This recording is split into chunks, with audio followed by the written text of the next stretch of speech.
Podtacular, the unofficial Halo Universe podcast, presents episode 595, Toon Time, recorded live on September 14th, 2017.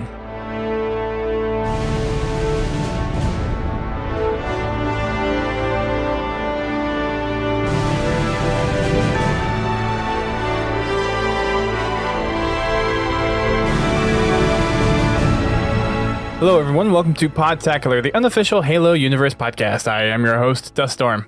I'm your co-host, Godzilla T. We're back on the live stream. It's been a few weeks, and it's been PAX. It's been medical issues for me, but we're finally back after, I guess it's been 3 weeks since we've done a live show. Our last one we actually did from PAX. We had a bunch of people on that show, which if you haven't checked it out, I highly recommend you do. But we're back in the hot seat for 595, 5 episodes away from 600, even though our 12-year anniversary was 2 months ago. Running a little behind there. But yeah, so I guess a little update on us. I was at PAX. We had our nice big PAX podcast with the Installation of the One folks, Sins of the Prophets, SPV 3. We had Hidden Xperia. Got to meet him in person, which was awesome. Late Night Gaming. And Toa Freak, but we met him last year as well.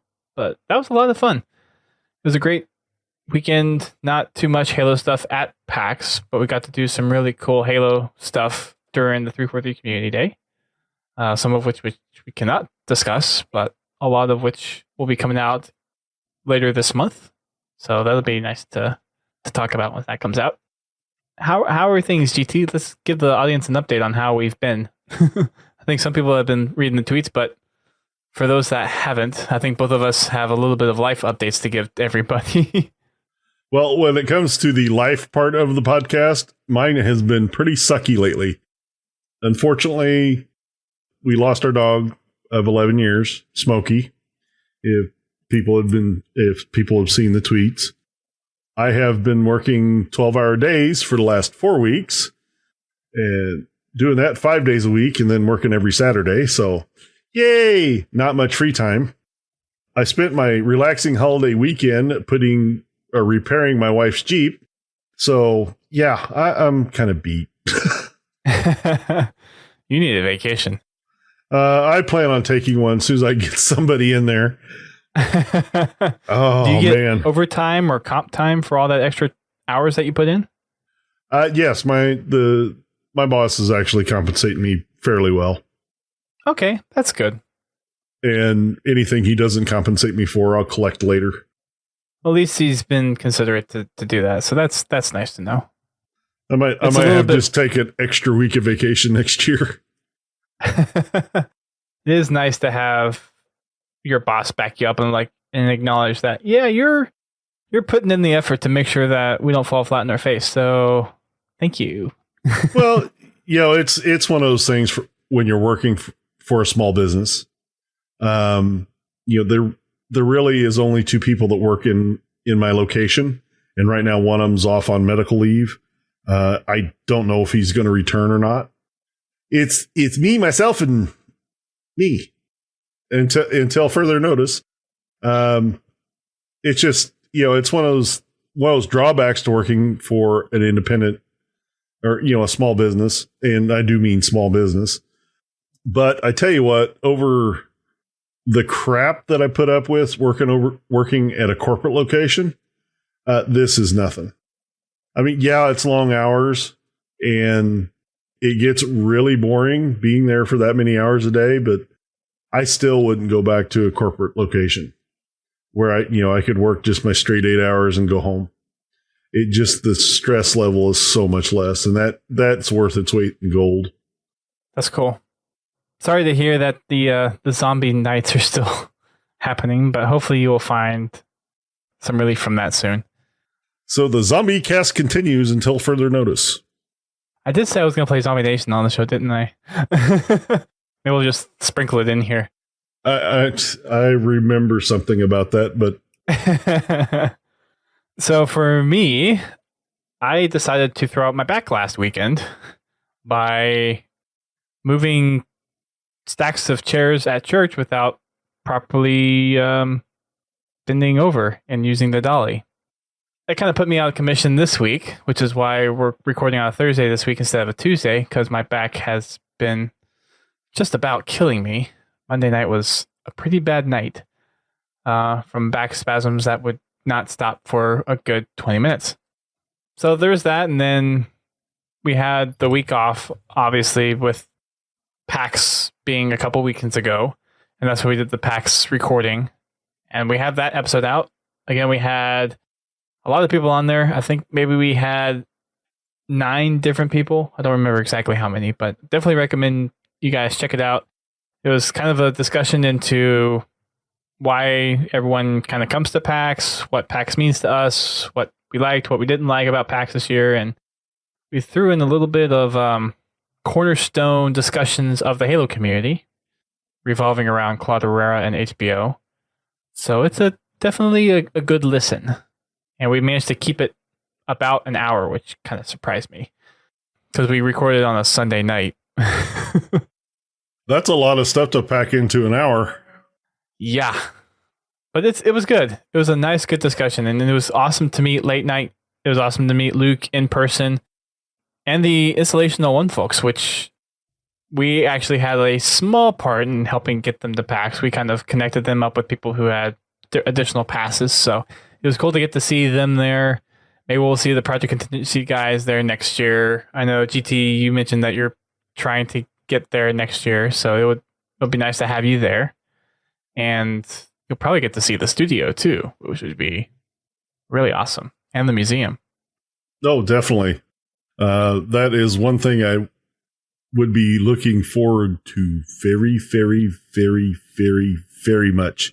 I've watched, was it Halo Canon and Hidden Experience tour videos of the museum, but I would love to go there and see it in person. Be able to meet Grim and Bravo and the other people at 343.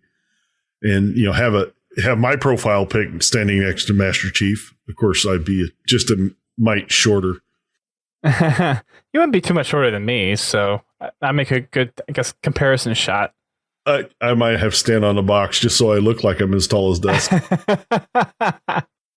So it'll be next year. Will be a heavy year for Halo. I'm feeling just with. Well, I hope so. I hope they're continuing the same turnaround cycle.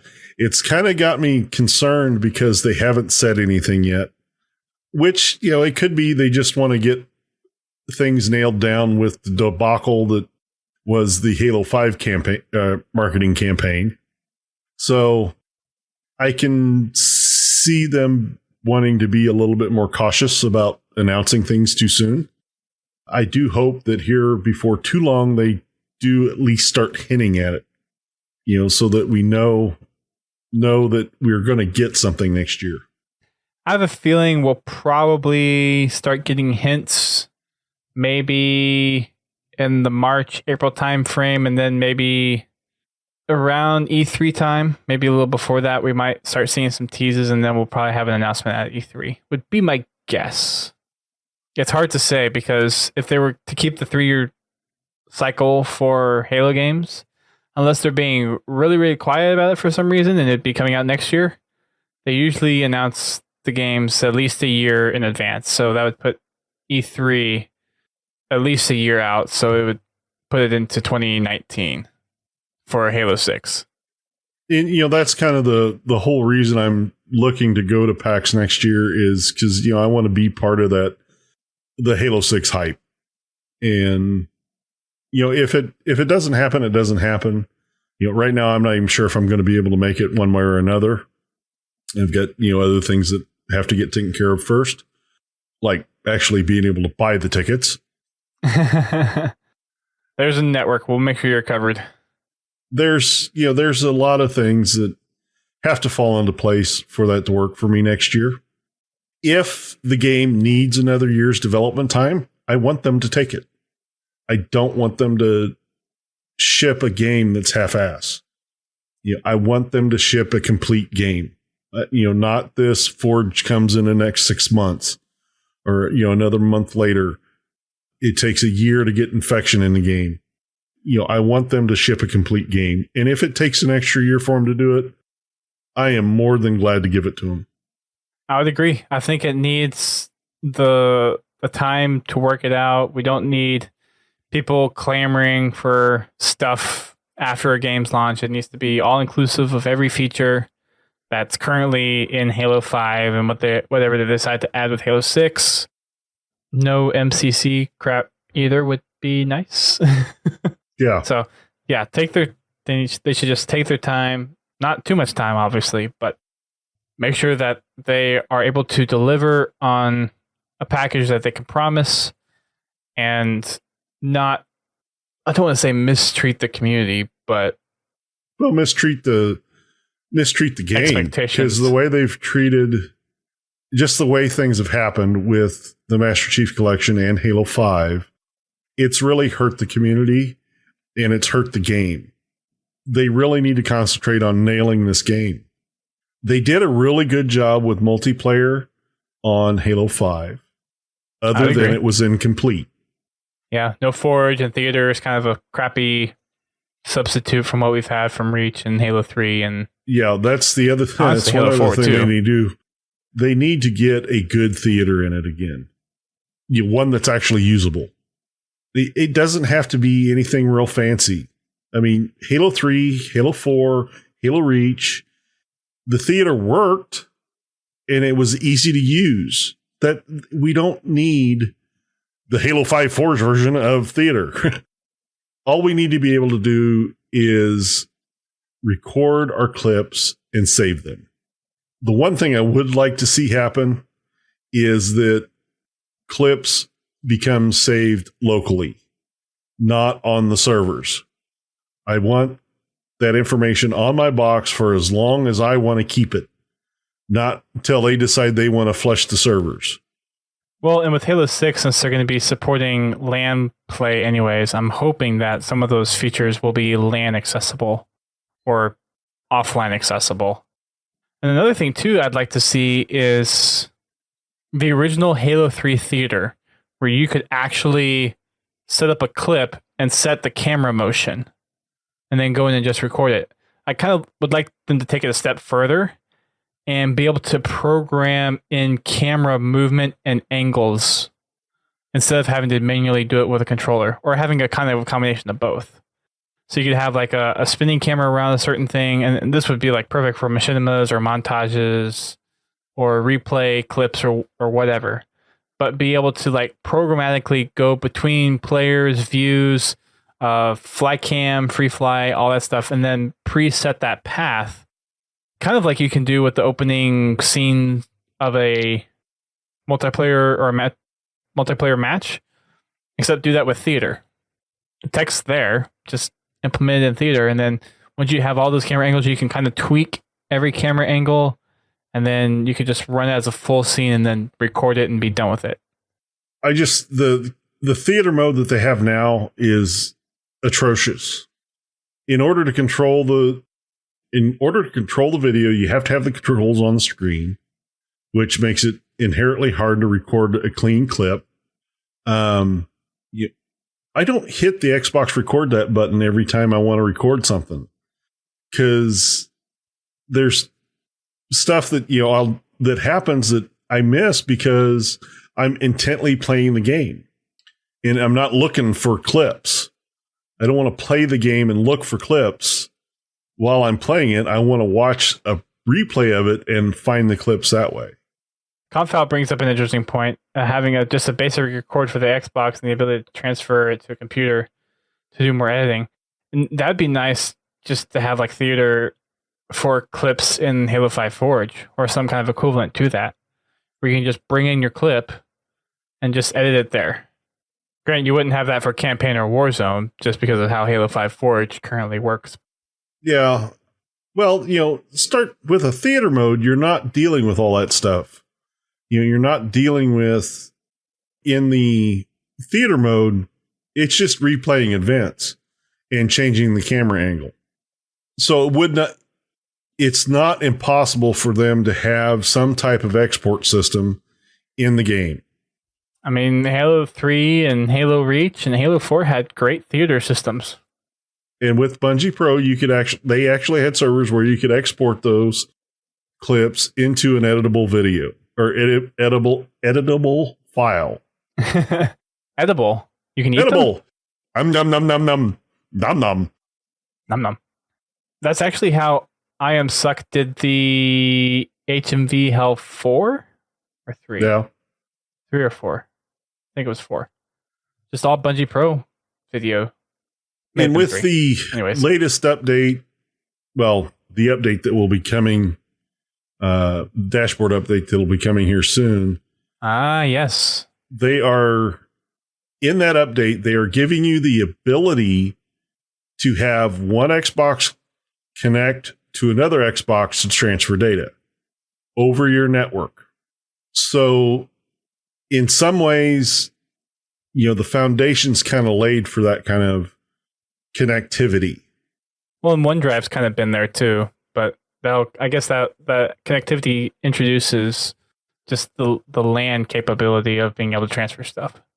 On a Windows network, your Xbox is already visible in your network properties. You can't access anything on it, but you can stream video to it directly off your PC. Just play to Xbox One. You don't have to open the file on the Xbox. It just starts playing. So there's already some connectivity between the PC and the Xbox there. They just need to make it to where that traffic can go the other way, go from the Xbox to your PC. Did you know with the VLC app, you could actually put music and videos from your computer onto your Xbox and play it through the VLC app? That was one of the cool things I found whenever I was messing around with that app. It's like, I can transfer any of my, and they'll actually be stored on the Xbox, not well, my streaming. Xboxes never go anywhere, so I just stream it. Yeah. I mean, that's why I have a media server, is so I can keep all my media in one place. I really need to get one. So the feature I thought you were going to mention was the thing that Major Nelson tweeted out, I think yesterday or the day before, how in one of the updates, you're going to be able to actually record straight to a hard drive. No, I missed that one. Yeah, so you'll be able to 12-hour days. Stream no time for Twitter. 1080p video from your Xbox to a hard drive. That'd be cool. Now if they could just make that network accessible. The hard drive or something else? The video. You record it to your external hard drive, and then you're able to access that via your network. Oh, it'd probably be something like a go through Studio or just you'd probably have to pull the hard drive and plug it into a computer or something. But I mean, going back to your point of, being able to pull a save film out of Halo and edit it on a PC. I mean, there's ways around it. If all they need to do is give us a good theater mode to where we can pick a character, stay with them, control the video without having the controls displayed on the screen. And you need to be able to go forward and backwards, change camera, all that from the controller. There's enough buttons you can do that. There's enough buttons on the controller you can control the camera and be able to record that. Even with the Xbox record that, you can do that. Do an Xbox record that, and then you can download that video from the Xbox DVR after it uploads. And then you can edit it on your PC. It's a lot of internet traffic, but it's doable if you have a good theater program. But the game DVR right now only does 720, right? No, it does 1080. And with the November update, it'll do 4K. Okay. I guess it's been a while since I've used game DVR for that kind of stuff. I thought it was just 720. It might be. But I know the November update, the Xbox S and the Xbox X will both be able to do 4K screenshots. And I believe the original Xbox will be able to do 4K screenshots, but I'm not sure. That's screenshots. I'm not sure about video yet. Yeah, I think the X will probably be the only one that can do 4K video. Still, lots of cool stuff. I'm just assuming that the capture at 1080, since this is the first time I've seen it, this is the only time it's actually been available to capture video at 1080. Because you could do screenshots, just not video, I think. Yeah, Pins, I think that's what GT was kind of heading towards, was once you actually get a video file created, can you use the Xbox menus to just upload that file straight to a network resource instead of having to go through OneDrive? Now, if you pull a video off upload, you download it at 720, 30 frames per second. Okay. That's what I was thinking. So it'd be nice if that was at 60 frames for 70. I think the Xbox actually records it in a higher quality than that. I think that's a limitation that Xbox DVR puts on it. Okay. Be interesting to know. I don't know if there's a way to kind of dig into the file system to see what the native resolution is, but I don't know. I saw that tweet and that kind of piqued my interest. It's like, oh, that'll be nice to actually be able to capture directly to an external hard drive. And I mean, it doesn't exactly solve the issue of just streaming over a network, but at least I can just pop the hard drive out and it's probably an MP4 file where I can just pull it straight into whatever video program I want to use. All right, should we get to some Halo news? I don't think we've talked Halo yet. Nope. Well, we have and haven't. Well, let's get into some of the latest updates from the Haloverse. First off with the weapon tuning. We are actually in Phase 2. Phase 1 took place starting on the 5th of September, and it is come and gone. Now we're actually in Phase 2.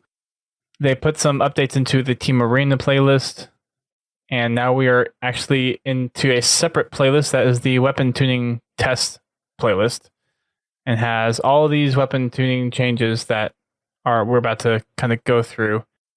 And that's temporarily replaced Team Arena, and that's going on for another couple of weeks until October 2nd, I believe it was, sometime beginning of October. And then Team Arena will be coming back with its restored settings. And then finally in November, whenever the 4K update gets released for Xbox One X for Halo 5 Guardians, then they'll release the weapon tuning update alongside that. Another thing to note is the weapon tuning is only available in the playlists that they'll be corresponding with. So right now it's just the weapon tuning playlist, and that'll be the only playlist that you can actually use these tuned weapons.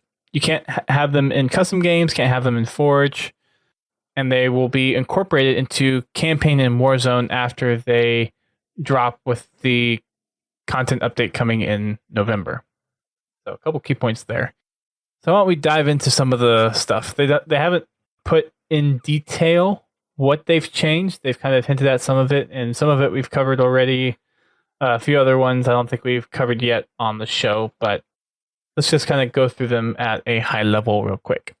So the AR, it's a little too effective. There's not really a good gap in the skill range for the AR.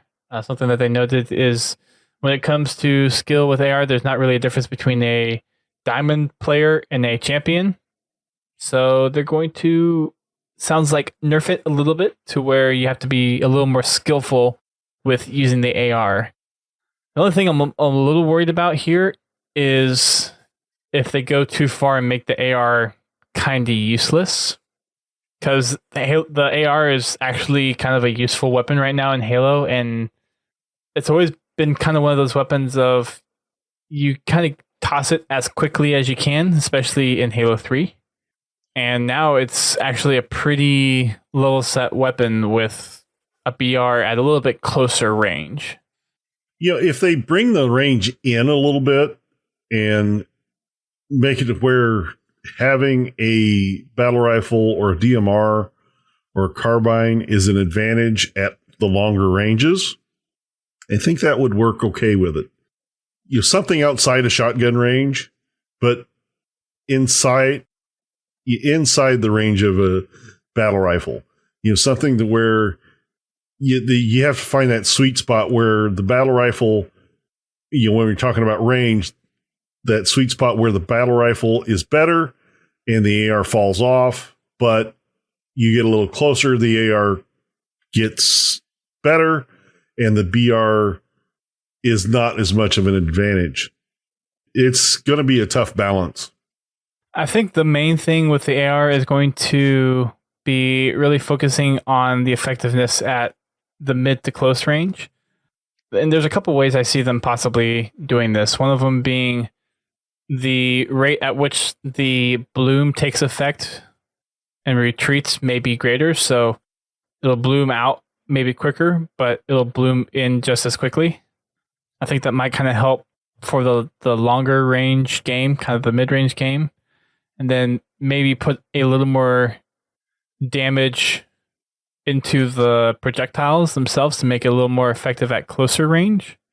I don't know. I feel like reticle bloom, the reticle bloom, the spray, and the damage will probably take a part in having that AR balance take place. Yeah, that sounds. I mean, yeah, that's kind of what I was saying. You know, just bring its effective range in a little bit when you just hammer the trigger. You know, still don't hurt the burst fire as much. You know, which you can do with, you know, controlling how fast the bloom takes effect.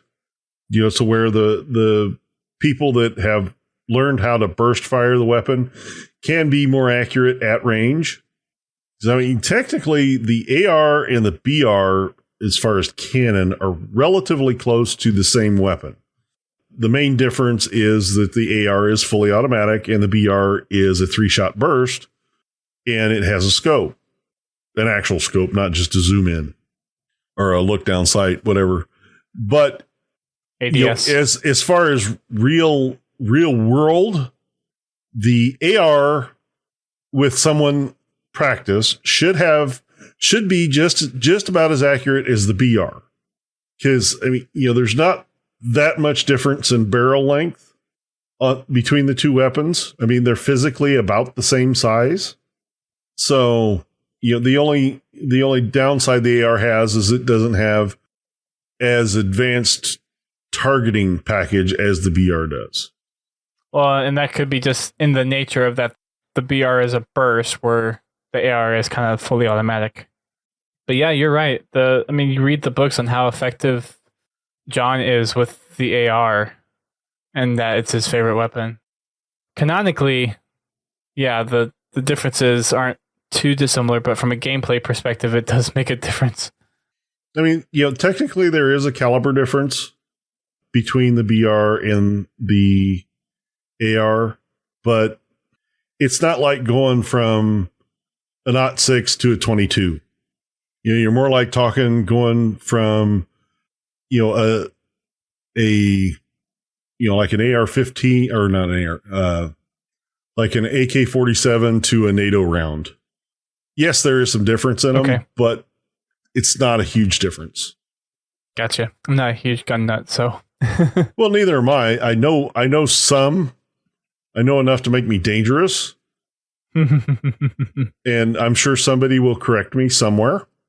But you're talking about a 9mm round versus a 7mm round. There's not that much more mass between the two. It's just somebody that's a good shot could make the same shot with both weapons. Gotcha. I can see that. Could I make that shot? No. But anyway. Just got to get enrolled in the Spartan program. Moving on to the BR. Right now, it's too effective at all ranges of battle, so they're going to focus on making it a mid-range weapon, trying to bring it back, tighten it into a role-specific weapon. Doesn't mean that you won't be able to use it at longer range or shorter range, but I think that kind of translates to bullet spread a little bit and maybe reticle magnetism on targets. Yeah, the way it sounds to me, it sounds like they're going to want to make the BR a more mid to long range weapon, to be the weapon that you pull out to shoot across, not necessarily across the entire map, but maybe across half the map. I wonder if that is a change in scope thing as well. I don't know. The scopes on the BRs are pretty effective. Well, that's what I mean. It's like maybe reduce the scope on it might help kind of bring it in a little bit more mid range. Maybe that would be just a couple of things that I could think of how they're going to change that one.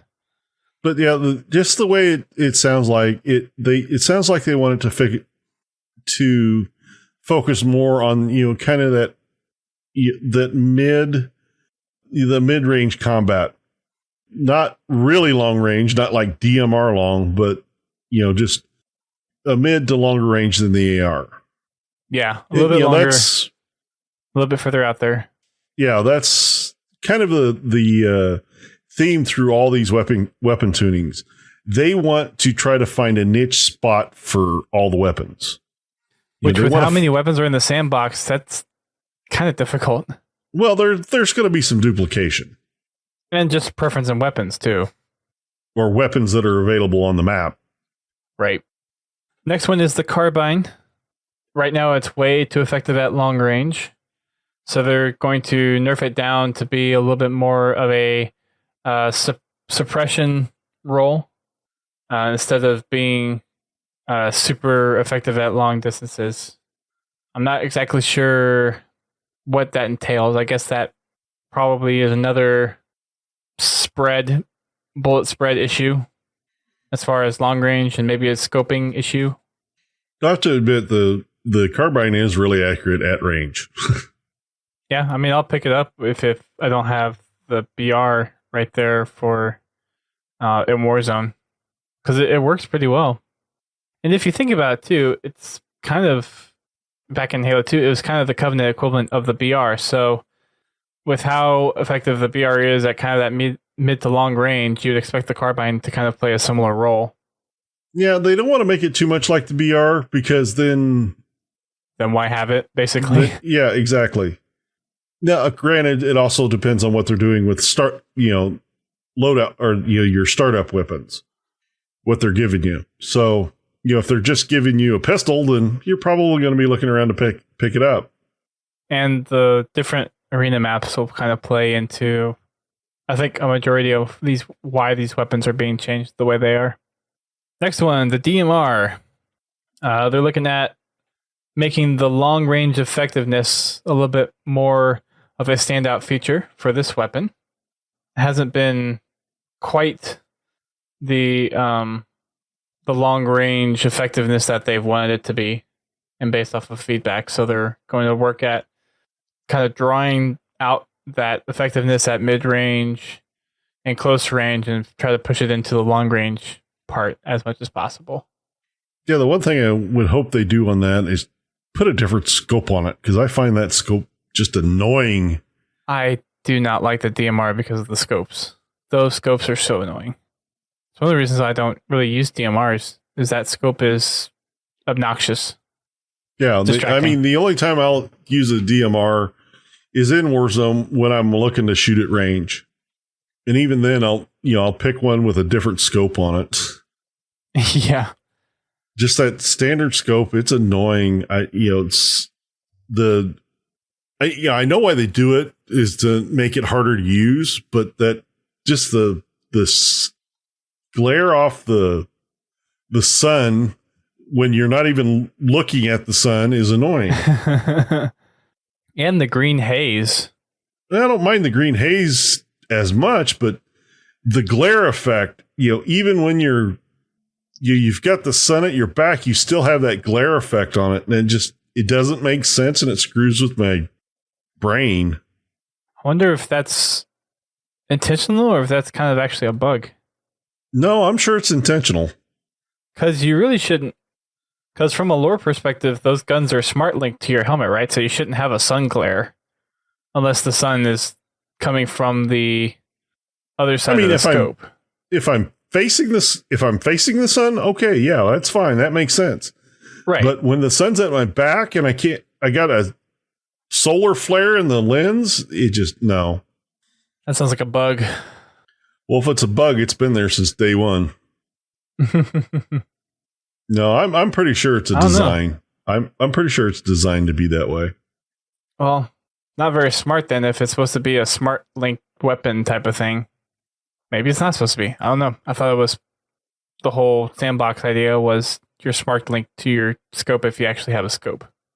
Mm-hmm. Well, with Halo 5, your smart link works on all weapons, even when they don't have a scope. Well, with the exception of with the Gunfighter Magnum. Speaking of which, that's the next one on the list. They're looking to decrease the long-range effectiveness of the Magnum and make it a little bit more powerful at close range so it can actually fight on the same level as other close-range weapons as long as you have your accurate shots being put on your target. I wonder how that compares to the normal Magnum. Well, the Gunfighter, its biggest advantage is rate of fire. Yeah, it's pretty quick. I wonder if that is why it is a little more effective at longer ranges because you can pull it quickly so you're getting more shots on somebody. But I wouldn't necessarily say you would have to change the effectiveness at long range if it's just someone's rapidly pulling the trigger. I don't know, I wonder if that's going to be a bloom effect for that weapon as well. Sounds like it could be. Yeah, either that or they'll change the damage fall off. They could. The next one, this is the first one I highly agree with. But the SMG being super effective at long range, I guess medium range. That SMG has been a beast of a weapon for way too long. Oh, yeah. It is way too effective. Even against the assault rifle at range, it can of course, with its higher rate of fire, it can outpace a AR, and the AR should be able to reach out and touch someone a lot further away than the SMG does. Yeah. This is why you see a lot of people try to go for that SMG whenever there is one available, because it dominates compared to the AR. Oh, I pick it up every time I run across it. It'll be nice to see that kind of nerf back, but I have a feeling this will be one of the weapons that will be heavily nerfed. And one of the big things about it too is whenever you smart link, just that bubble kind of comes in, and that becomes really effective at medium range. So I wonder if the scoping in mechanism is going to change a little bit with the SMG. Probably just bullet spread as far as on, when you're scoped in. I think it just won't it won't tighten up the bullet spread as much as it does now. It could. And just make it a little bit more of a spray. Yeah. I could see that being a change to it as well. Next one, active camo. Basically not effective. I know in Warzone, I've actually gotten by with quite a few active camos, but if someone knows to look out for it, then they'll spot you pretty easily. Yeah. And I think it's been something where they've noticed people not using it as much in Warzone. Well, the only time I use it is in Warzone Turbo when I want to sit on top of a base and snipe. If it involves moving, I don't use the active camo because the motion gives you away. Even when you're crawling or crouch walking, you're just too visible. When you're sitting still against something, you're a lot harder to spot. Yeah, but the movement is definitely noticeable. So hopefully that's something that they'll buff quite a bit. And another thing I think too is just in competitive play, the pros know what to look for. I mean, camo makes it a little bit more of an inconvenience, but the pros will be able to pick you out easily. With the camo, if you are crouch walking, you should be invisible. If you are walking, you should be somewhat visible. Kind of like where it stands now. And of course, the faster you move, the more visible you become. But it should not be where it's like, oh, I can see this shimmer from a mile away. I know that's an active camouflage person. Because that's what it feels like right now. I've hit people across map on Warzone, playing Warzone Turbo. People come out of the base with an active camo on, and I'll pick them off with a sniper. Because they're that visible. Yeah. So they're going to be buffing that, which is nice. Next one is the energy sword, where they've determined that whenever you're running with it or have it equipped, it is way too easy to close gaps in battles. It's way too easy for people to just whip out a sword, run to catch up to somebody, and slash and dash them. So they're going to nerf that and maybe make it to where the extra speed boost that you get with the sword is not as much. I do agree with that. It shouldn't be a consistent speed boost. Like, so long as you have it out, you can run at that extra speed. I think it needs to be changed to a short burst. I could see that. You whip it out, you get 4 or 5 steps with it, and then your speed boost is gone. So I can kind of see the mentality of if you have a sword, you would move a little bit faster, but at that same point, anything that's a one-handed weapon, you should be moving just as fast. The only reason I say that is because the sword in previous Halos, it's been an ambush weapon. Yep, lie in wait. And I never really liked that because that gives the receiving player very little chance of actually winning that fight. From a tactics perspective, I don't see it necessarily being bad. I'm not saying it's bad. It's just a little one-sided. But if you have somebody coming at you with it, like a lot of people use it now. I mean, people whip it out, run around the map, and just kill people. At least you have the opportunity to attempt to defend yourself. To react and run away. And that's where I think a short speed boost would be a good balance between what they have now and having nothing. Yeah, I could see that. You see somebody, you come across somebody that has an SMG. You whip the sword out. You can take those 4 or 5 steps to close the gap, and they still have an opportunity to stop you, but you're not at a huge disadvantage. With that said, I also would say reduce the lunge range. Yeah, I would agree with that. Especially on the Smart Link, which I don't know how you can have Smart Link on a sword, but anyway. That one's always kind of puzzled me too, is how can you have a longer lunge range when the lunge is kind of already a little ridiculous to begin with? Yeah, I would say reduce the lunge range, a limited speed boost. Like I said, only 4 or 5 steps. Not something they can run around the map with. Lunge has to be one of the most unrealistic characteristics of Halo. Oh, the power suits aren't unrealistic? I mean, they're somewhat believable. The fuel rod cannon is realistic. The kneeler is realistic. And you're complaining about the lunge? No, I get what you're saying. Bear with me here. More from a physics perspective instead of the plasma stuff, yeah. And the needler, that's another thing too. But they at least tried to explain that within the lore of Halo. The one thing that they won't explain is just it defies physics completely. And this is one of the very first clips I have in Halo 3 is I basically, I think I shot someone with rockets and I was jumping in and I turned around and there's another guy in front of me. So I completely changed momentum and direction to lunge into somebody. So I'm basically I jump backwards and then I whip out a sword and I lunge in the total opposite direction of the way I was going. So from a physics perspective, it's just that doesn't. Well, at least we don't have the Halo 2 lunge glitch. The rocket sword glitch. I never tried actually to get that done, and supposedly you still can do it in Halo 2 Vista or something like that. I've done it a couple of times. It's a trip to go cross map with a sword. There was a group of guys I used to play with, and one of the fun things we do is we sword lunge to get out of maps. Sword the cancel. Stairway on Barrel Grounds? Yeah, that's one of them. I should say sword cancel, but it's still a sword lunge.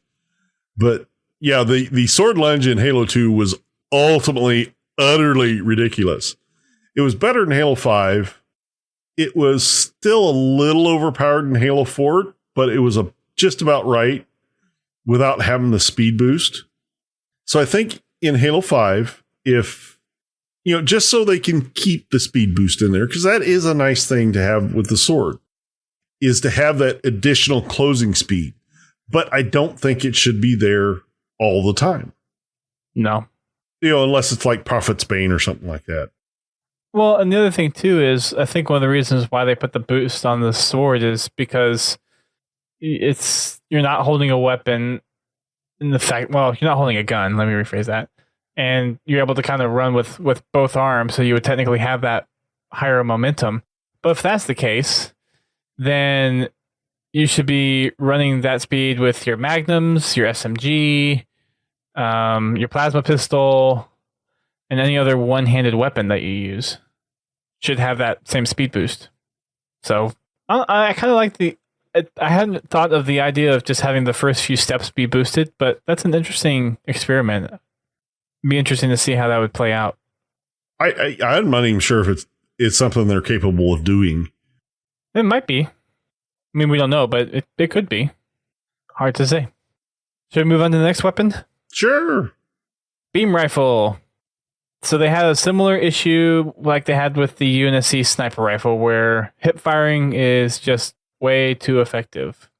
So they're going to be nerfing that down a little bit and try to make it to where you have to be a little more planned out with your shots and be a little more effective at long range instead of just the hip firing. I'm kind of miss that with the beam rifle, because that's one of the reasons why I like the beam rifle so much, is because that's probably one of the better sniping weapons I can actually shoot from the hip with. The beam rifles have always been easier to hip fire and, get snap shots or whatever you want to call it. So, it'd be a pretty simple, I think it's just be a pretty simple thing, is the stickiness of the reticle. I would agree. So, they're not really going to nerf it in power or anything. They're just going to make it a little less sticky. You just have to be a little bit more accurate with your hip fires. Icky sticky. But yeah, I'm the same way. If there's a beam rifle and a sniper rifle sitting side by side, I'll grab the beam rifle. Because for some reason, and it's probably the stickiness of the reticle, I just do better with the beam rifle. Yep, so do I. So I'm going to miss that beam rifle. But it's good to be balanced out. Next one, the fuel rod cannon. So we discussed this one a little bit before, and we think we know what exactly they're saying with the description, but because it's an explosive projectile with a high rate of fire, there have been some problematic results in the heat of battle, which I think both of us agree that translates to people committing suicide. I did do some testing since our last one. Did play around in Super Fiesta a little bit, and the fuel rod is a one-hit kill. Okay. Splash damage is 2 hits. And if you're in the splash damage, it's a one-hit kill for you. Or one hit suicide. So, yeah, I think what they're probably going to do is decrease the blast radius and maybe even slow down the rate of fire. Or maybe change that blast radius to more of a pushback effect. Could maybe increase that and then decrease the damage effect of the radius. I could see them doing that. So you still have an effect of the weapon being exhibited on your target, but you run a little less risk of committing suicide. Because I know there's been a few times, I've shot somebody a little too close. I killed them, but I killed me too. Well, at some points it's like, well, I got myself into this situation. The only good way out of it I see is to just fire at point blank, so both of us don't get it. So yeah, suicide. I mean, with the higher end fuel rod cannons like the Pool of Radiance, yeah, you should, with the way it's designed, you should expect to not be close to the explosive projectile. That's the one that has the multiple explosions, right? Right. What's the one that fires super fast? Is that the Urs one? Yeah, that one gets a little crazy too. It's a good way to expend ammo, that's for sure. Yeah, if you want to spray and pray a little bit, that's a good, nice explosive weapon to do it with. Mm-hmm. Fuel rod, or we just did that one. Grenade launcher is up next, and I'm not sure how I feel about them changing this one. They're trying to make it to where it's a little more effective at indirect damage at medium range, but I feel that its effectiveness right now is good where it's at.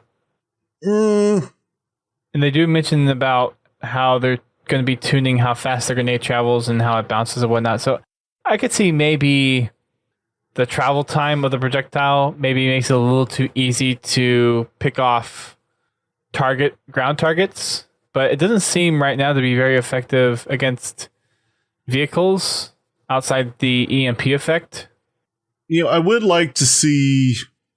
I honestly don't have a lot of opinion on the grenade launcher because I'm not very good with it. I mean, don't get me wrong, I can get kills with it. And the problem with the grenade launcher and evaluating it is a lot of times you don't see where the grenade is when you kill somebody. So you don't know if they're standing on top of it or if they're 5 feet away from it. Because generally you're firing it from behind cover and you're trying to lob it into the walkway where somebody's going. Unless you're dealing with a pro pipe where then you're actually trying to hit them. So, for me, it's really hard to come up with a good bad scenario with the grenade launcher. Yeah, which is kind of why it's interesting that they're tweaking it, because I feel like it fits pretty well right now. If I had to pick something that should not be in this list, it'd be the grenade launcher. Out of all the other things that are listed in here, I would say the grenade launcher would be at the bottom of the list. I would have to agree with you. The last weapon is the railgun. Right now it's too effective at close range, and they want it to be more sniper-like, where you have to deliberately plan out your shots. So this probably translates into a more buildup of charge time, I would guess, and maybe a little less reticle magnetism at close range. That sounds about right. I still haven't got the charge time down with that railgun yet. I've gotten it pretty close. There are a few times where it's like, okay, I think I've charged it up just enough, and I let go of the trigger and nothing happens. It's like, dang it, I was probably 1/10 of a second off from it being fully charged and letting go. Yeah. But I love the railgun. Railgun's so much fun. One thing One of my favorites. One problem that I have with the railgun is the reticle. And the problem is I can't see the damn thing to tell when it's charged. I would like to see, this applies to all weapons. I would like to see an option to change the color of the reticle. Or just your HUD overall. Well, I don't care about the HUD. Just the reticle. To be able to make it a bright yellow or a bright green or red, well, not red because they use that for identification, but the ability to change the color of the reticle. And I've noticed that for some reason, Halo 5 is the worst about it. I mean, I literally play with a dot on my monitor because I have trouble seeing the reticle. It just blends into the background too well. When I'm playing on a dark map, it's fine because it really stands out. But most of the maps that you play on are very bright maps. They're outdoors. Yeah, and you have lots of grays and quite a few blues depending on the map. It just kind of gets it just gets washed out. I never really thought about that, but you make a really good point. I literally have a Sharpie mark on my monitor so I can tell where the reticle is. Oh gosh. It's a trick I used when I play Halo Reach Lasso, so I could still have some indication where I was shooting. Oh, Lazo. Yeah. And after doing that, I realized that even in normal play, it gave me much better accuracy because I could see that black dot better. Interesting. I never really thought about. Well, I guess I've never had a problem with it for me personally, but that's just kind of a personal beef with me. Yeah, but I wonder how many other people have that same issue though. I haven't really played with the colorblind settings. That might change things, but then I don't want the picture to look weird. Because you want like certain things changed, but not everything changed. So that's all the weapons that are being tuned right now in the weapon tuning test playlist that's in ranked matchmaking. And these will be pulled out October 2nd, and then there will be some internal analysis of feedback and gameplay and stats. And then come November, they'll push out the weapon tuning with the 4K update that will be used for the Xbox One X installation of the game. So if you want to test out the new weapons, head on over to that playlist. It's up until October 2nd. So you've got about 2.5 weeks to test it out. They do have a forum thread where you can post feedback regarding the updates and the tuning. So if you want to be proactive and helpful, then play a lot and go post in the discussion thread. There's a couple of things from the latest community update that I want to touch on real quick. First one is that Retribution is now out. It released on August 29th, and we actually have a copy to give away. And I think there's really only 3 people in here that are eligible for a copy. I think it's Pins, Confowl, well, maybe 4. Pins, Confowl, Heaven Smile, and Fudged. So if you guys are interested in the book, actually, Fudged might actually already have it. I don't know, Pins, Confowl, and Heaven Smile. I don't know if they have it either, but we do have a copy to give away if you guys want to. Yeah, Pins already has it. So it might just be down to the person that doesn't have it, or we might give it away on Twitter. Is that a yes, Confowl, that you have it, or that you want it? The latest book, Retribution. That's out. I haven't started reading it yet, but that's because I'm backlogged on a whole bunch of other things. But with that said, I'm actually reading another book. I am reading Shadow of Intent right now, which I'm hoping to have done by the time the next week's podcast comes around, so we can actually have a book discussion. Yay. Nice thing about moving stock is I was able to listen to it 3 times today. 3 times? Jeez. Well, when you're moving back and forth, you don't pay attention as good as you should. And that's just at regular play speed? Dang. It's only, I think the audiobook's only 2 hours. Wow. Okay. Maybe 2.5, something like that. Yeah, it's not that long. Ah, dang it, Fudged. He brought it up when we're doing the Halsey Journal podcast. I don't know yet. Let's just try to get through some of the other books. I figured let's get through all the regular media and then maybe we'll do that. That could be really long. Occasionally. I didn't even like conceptually grasp probably 75% of that book the first time I went through it. Yeah, that one's going to take a few read-throughs. I probably have to reread some other books and replay some games in order to understand all the stuff that's in that journal. That one's probably going to be at least 6 months out. Just saying. Just putting that out there. I'd say a year. That works too. It might take me that long to get through it. But it looks like Confowl is the only one really in here that doesn't have the book. So there you go, Confowl, you get a book. I don't have to do random notes anyway at all. Also, if you need Fractures, let me know because I have 2 extra copies of that as well. We will be giving away a couple issues of Rise of Atriox, which actually just came out this past week as well. They are, I believe, was it 6 issues, 8 issues for Rise of Atriox? I forget how many issues are coming. But the first issue is out, so we'll be giving one of those away on Twitter. Well, it'll be tomorrow as of this recording, but it'll be Friday, the 15th of September. So if you're listening to this is probably coming on by now, but we'll have another one to give away probably next week during the podcast or something. Not sure what exactly we're doing. But the first issue is out. It'll be at your local comic shop. Also, Halo Warfleet has been released as well. That came out on September 5th. It'll come out in the UK on October 5th. So check your local bookshelves for that.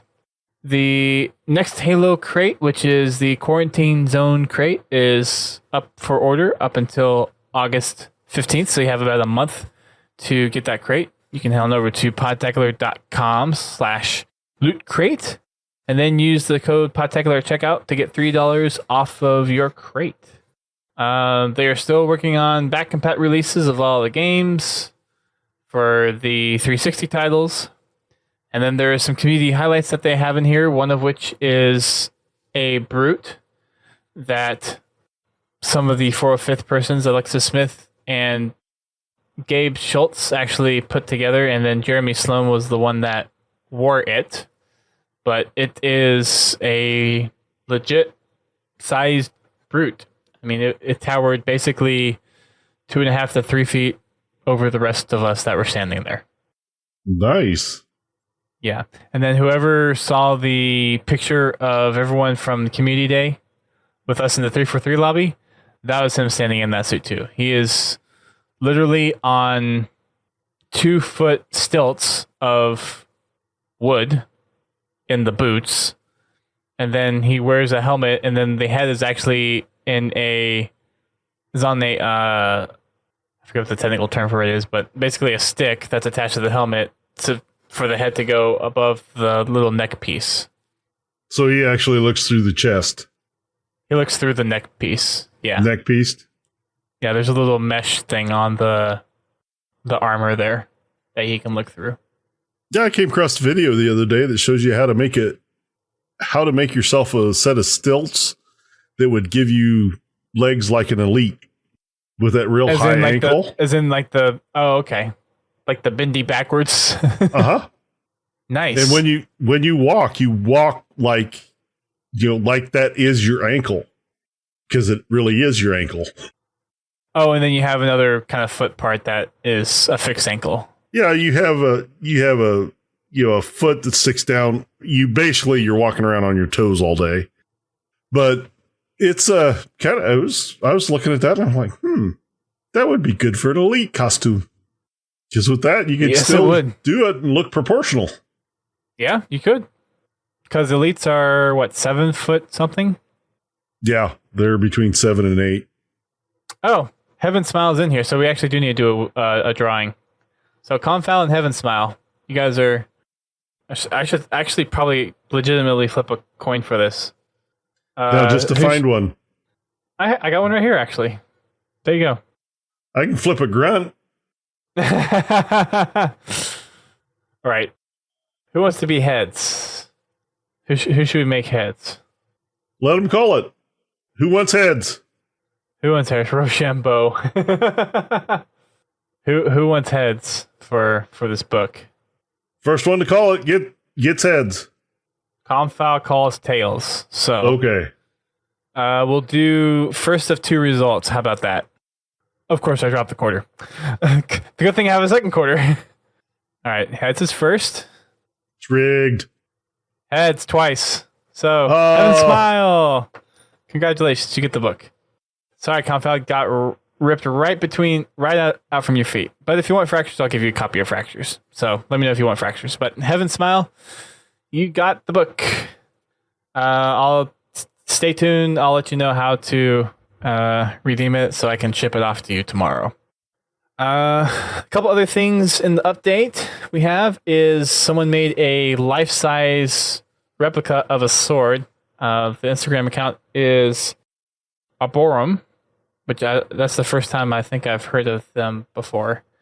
They also posted it over on Reddit, but this thing is pretty huge, or at least the girl that's holding it may just be small. But this thing is, I would say, at least 3.5 feet in length. Wow. Judging by the look of it. So you can check that out over on the Halo subreddit or at Arborum's Instagram page. And then this was the other impressive thing. I think this actually got posted a couple of weeks ago, and they just included in the update now.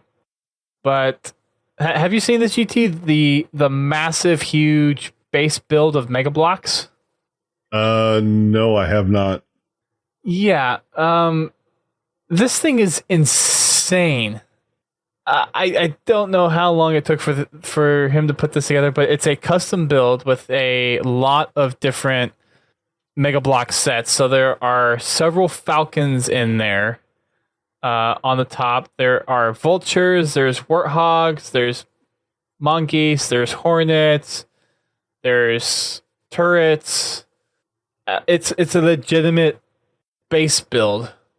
I think it might actually be from somewhere in the Halo universe. Someone in the chat knows. I think it's supposed to be from something. The description is, this is the base I built for my Unity forces, represents the home of the 47th Regiment of the 124th Mechanized Infantry Brigade of the UNSC Army on Reach. So this is just a custom build based off of kind of a little story on backstory on his build. Well, that is 5 years. Cool. Yeah, and probably a couple $100,000. Jeez, that's a lot of Mega Blocks. Yeah, he said the build is approximately 25,000 Mega Blocks, and it covers approximately 50 square feet. I don't know. It seems like there's a lot more Mega Blocks in there than 25,000. If you all have not had a chance to check this out, you must. This is almost like a dream come true as far as a Mega Blocks build could go. I'm wondering how much he spent on this thing, too. I like the armory. I mean, he's even got a little Spartan cage to armor the Spartans. Oh, I hadn't gotten down that far yet. I was still looking at like the top deck one. And there's some looks like old he's sets got in here. Spartans in drop pods? Or cryopods, maybe? Oh, yeah, those are the cryopods. Yeah. Looks like he's got Noble Team in there. Yep. There's Forge and a bunch of UNSC crates. There's ODSTs. Whole stack of Warthogs, tanks. They even have Warthogs stacked on top of Warthogs and like lifts. Well, that's not even right. He's got George in the cryopod, and then he's got him out here by the Pelican. Along with June and Emil. Oh, Cat's there too. Maybe it's George's Flash clone.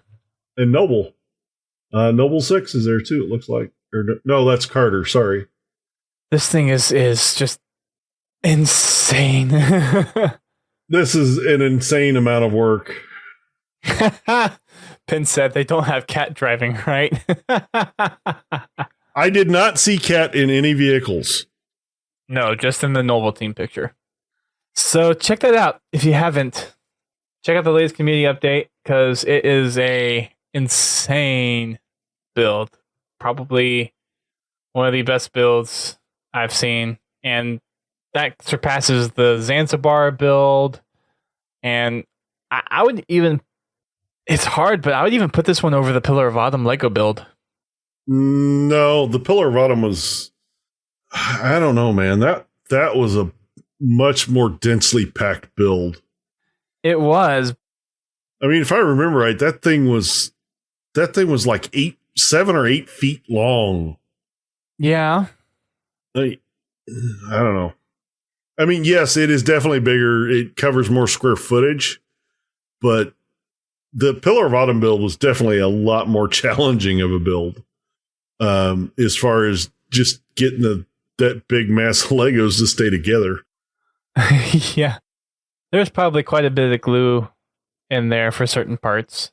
But to be honest, and I know this is kind of knock on Mega, but the Lego bricks are a lot more sturdy than the Mega Bloks ones are. They fit together a lot more snugly. All the pieces actually fit together instead of having some pieces which are very, very loose and then some pieces are really, really tight and they don't exactly stay together. More consistent fitment. Yes, quite a bit more so. There's also some Forge showcases that they have videos of, and a couple other machinima things that they put up on the update as well. Some really cool screenshots. I personally like the Mark V with the orange, red, and this energy sword. And then someone actually went out there, and this was a while ago, but he did a screenshot series of assassinations, but the assassinations and the time that he took them were made in such a way that it almost looks like the person doing the assassination is like trying to rescue somebody. So one of them that they have up there is the one where you would kind of like swing someone around, like the plasma grenade one, I think. They have it, the way he has a screenshot, it looks like one Spartan's actually like trying to drag the other like to safety. So it's really cool. And that's it. That's all the stuff that we have for Halo updates. And there's not really much happening in the community either. At least not right now. There was an announcement by the Project Contingency folks, though, that they are opening their testing group to a wider audience. So if you want to partake in some of the testing activities with the developers, then you need to head on over to their Discord server. And you can find that either over on their website or their link will be in one of their YouTube videos. But if you're looking in kind of testing out some of the stuff that they've been working with, then I'd highly recommend you go check them out. They're at project-contingency.net. And they just put out an update video a couple of days ago. You can find that over on their YouTube channel. As for a little bit of community update for us, a quick update on our Spartan Company commendations. We still have 9 of 31 for the level 5 kill mastery. So that's to get the Achilles helmet. We are so very close to getting our next one done, which is no hard feelings, killing enemy Spartans. Right now, we are about 3,400 kills away from unlocking that commendation. Cool. Might have to spend some time on that tomorrow night. Yeah. We have 3,400. We have 3,408 to be exact. Unless some people have been playing, and if I refresh this page. Oh, yep. We've had a lot more happen since then. We've actually had 47 kills since then. Or something like that. That's a couple of games. Yeah. So now it's 33,061. Or 3,361 kills. Nice to be in the thousands and not the tens of thousands. Yes. The one that is still the furthest away is the one that we've constantly been struggling with. No surprise. But that is the Sorry Mate, which is killing Marines. We're still on tier 4, and we have 14,241 out of 19,200. So we still have just under 5,000 to go there. And then the second lowest, or the second one that's closest to the end, is forgot to pay the toll, which is kill the driver of a moving enemy vehicle by using a sniper rifle. We have 377 out of 480. So we have 103 left of those in our 4th tier. Come on, Keys, Confel, step it up. Yeah, no kidding. Although Confel did mention that there's a kind of an easy way to get Marine kills if you happen to triple cap, go into the enemy's base and just hang around in the back. And this especially works good if they retake another base. You could just sit back there and kill Marines. Yeah, that's true. Because they constantly respawn about every 15 seconds. You just got to Really? be careful to kill them. And yeah, they respawn pretty quickly. I didn't know it was that often. Wow. Okay. Yeah, I did not know it was. Okay. Yeah. Cool. Fair enough. But yeah, that's going to wrap it up for us tonight. There's not really much else going on. So next week we'll talk about Shadow of Intent. So if you guys haven't read that yet, feel free to do so. There will be I don't think we'll have any guests on for that. Next week's show should be back on Tuesday again to resume our normal time. So check us out on Tuesday at 9 p.m. You can also check out Godzilla T on Friday nights at 8:30 p.m. Eastern Time when he does Fraggin' Fridays. And that is usually Lobby's choice as far as Warzone, custom, matchmaking, all that kind of stuff. So make sure you check that out, 8:30 p.m. Friday Eastern Time. And are you streaming on both Mixer and Twitch, or? I am working on streaming on both. For now, I'm just streaming on Twitch. Okay. So you can head on over to twitch.tv/Podtacular, and you'll see him streaming there, at least for the foreseeable future. And then we also have our Achieving Halo series, which Godzilla T posts in our Xbox Club and looking for groups. So if you're looking to get involved with that, then you need to make sure that you're part of our club. So if you go to podtacular.com/Xbox, that will take you straight to our club where you can join up. We don't have any restrictions about who can join, but we do reserve the right to kick anyone from the club if we hear people misbehaving or posting inappropriate stuff. If you want to get involved with a Podtacular production, then that is the way to get involved with the Achieving Halo. And were you able to do the Mission 8? No, unfortunately, schedules were conflicted. Okay. So, and with my current work schedule, I haven't had a lot of extra time to do that. So even if I get it recorded, I don't know when I'd get it edited. So just keep your eye on the looking for group. And when I get the opportunity, I will post it up again. I will generally, well, I think the maximum I can put it up for is a week. So that's the that's the most amount of heads up I can give you. If I can do anything more, I will do what I can. Again, the easiest way is just to watch out for that looking for group and message me if you'd like to join in. Awesome. Also, make sure you check out our podcast network. We're part of a group of gaming-specific shows such as Chris Gas, Guardian Radio, Podcast 76, The Learning Cliff, Work in Progress, and How to Murder Time. You can check out all those shows and more about them over at thepodcast.com. That'll be it for us tonight. Thanks, everyone, for tuning in. For those that tuned in to Mixer and Twitch for our live stream, we appreciate it. For those that we gave away stuff to, we put the link up in the chat, so please make sure you fill that out so you can redeem your stuff. Also, make sure you check out our Twitter. We'll be giving away a couple of issues of the first issue of Rise of Atriox, and there's also some other stuff that we'll be giving away here pretty soon as well. That's it. Thanks, everyone. We'll see you all next week. Keep on fragging trucks. Arp, arp.